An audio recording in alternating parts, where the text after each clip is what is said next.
शहजाद साहब, आपके ख्याल में क्या इस सज़ा पर अमल दरामद वाकई होगा, या अवामी लीग की जितनी मजबूत हिमायत और सियासी असर और रसूख अब भी मौजूद है वो इस फैसले को महज एक कानूनी कागज बनाएंगे? और आपके ख्याल में भी क्या ये हो पाएगा, ये अलामती मामला रहेगा? बात कर रही थी तो मैं सोच रहा था कि नेतन्याहू अभी भी घूम फिर रहा है, वजीर आजम है, और कितना बड़ा जेनोसाइड किया उसने हमारी आंखों के सामने, पूरी दुनिया की बिल्कुल, आंखों के सामने। बिल्कुल। और क्रिमिनल डिक्लेयर्ड है। यानी कई दफा वो वहां नहीं जाता जहां पर उसको खतरा होता है कि उसको पकड़ा जाएगा। और भी इस तरह के कुछ लीडर्स हैं, एक आध, शायद रूस के लीडर का भी यही हाल है। तो कहने का मतलब है कि ये तो चीजें होती हैं, international court of justice, international criminal tribunals, ये वो सारे फैसले देते हैं, लेकिन इन पे अमल दरामद नहीं हो पाता, और उसकी बहुत ज्यादा वजूहात हैं जिसकी वजह से नहीं हो पाता।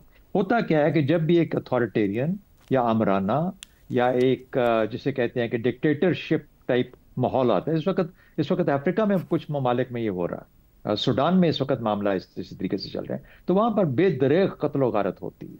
यानी हम इंसान को इंसान तो समझते ही नहीं है, तो ये काम कर जाते हैं। इसके बावजूद ये लोग जो होते हैं, कोई ना कोई रास्ता अपने बचने का। दूसरी बात, जिनको फांसी लगती है उसके बाद कौन सा इंसाफ पक्का हो जाता है? जुल्फिकार अली भुट्टो के बाद क्या पाकिस्तान में इंसाफ का दौर दौरा हो गया? या फॉर दैट मैटर तुर्की के जो थे वजीर आजम, उनको जब, या ईरान के मुसद्दक को करने के बाद? तो मेरा नहीं ख्याल कि ये इसका तल्लक, हाँ उन लोगों की शायद थोड़ी बहुत जिनके जाते हैं, जिनके ऊपर जुल्म किया जाता है, वो हो सकता है। तो बांग्लादेश की सियासत का क्या मसला है? वो सियासत जो 60-65 साल इकट्ठी जिसने काम किया है, पाकिस्तान बनने से पहले और पाकिस्तान बनने के बाद। आज भी डॉक्टर यूनुस 85-88 साल का, या शायद 90 साल का, उसको ढूंढ के लाते हैं कि वो बैठ। हमने कभी अपनी यंग लीडरशिप बनने ही नहीं दी, हमने नई पार्टीज को पनपने ही नहीं दिया, हमने नई सियासत को उभरने ही कभी नहीं दिया। तो इसलिए हम बारहा उधर ही जाते हैं जहां पर बीमार हुए जिनके सबब। तो ये कहने का मतलब ये हुआ कि हाँ, क्या हसीना वालिद को फांसी हो जाएगी?